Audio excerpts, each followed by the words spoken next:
Tumaas ng level ang ilog sa Laurel, Batangas dahil sa pag-uulan.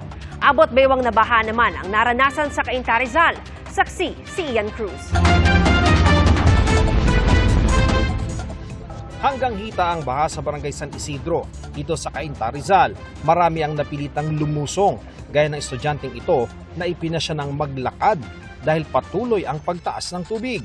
Hindi na raw niya mahihintay ang naantalang sundo. Hanggang paalam po, tapos biglang naging tuhod, tapos ngayon hita. Malapit na pong magbewang. Ang senior citizen naman na ito at kanyang kasama napilitang lumusong kahit pa kagagaling lang sa dialysis session sa Quezon City. Sanay na raw sila sa baha pero sana raw.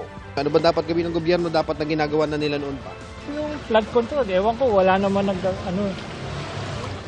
Nagagawa. matagal na yan eh. Dahil sa walang tigil na ulan, naghahanda na ang mga residente sakaling mas tumaas pa ang tubig. Pagtataas ako, hanggang dito may sukatan kami eh. Ngayon ako, doon kami lilikas. Kasama sa nalubog ang gusali ng DepEd Calabarzon. Alauna ng hapon wala nang pasok ang gobyerno pero lagpas alas 4 na, mayroon pa ring nananatili sa mga gusali. Ayon sa Cainta MDRRMO hotline, nagbigay sila ng transportasyon kanina sa mga stranded na mga estudyante, guro at iba pang residente. Sa kahabaan ng Felix Avenue, masikip ang daloy ng trapiko. Sa mga gilid ng kalsada, marami kasi ang nakaparadang sasakyan na galing sa mga mabababang komunidad ng Cainta at katabing Pasig City. Sa Vista Verde Subdivision, marami ang napilitang lumusong sa baha. Ayon sa mga tao, hanggang baywang nila ang baha at tumataas pa. Ang iba, nagbangka na palabas ng komunidad.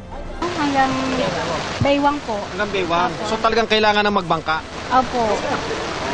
Ang iba naman, handang magbayad ng 100 pesos sakay ng pedicab na hinihila ng dalawang lalaki sa baha.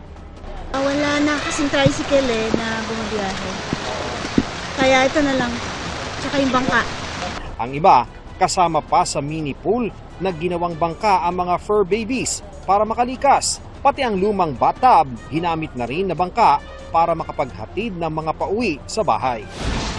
Apektado rin ang masamang panahon ng Laurel, Batangas. May mga pagkakataong hindi madaanan ng sasakyan ng spillway dahil sa pagtaas ng tubig sa ilog. Daanan na sa kabila, kaso nga lang sarado yun.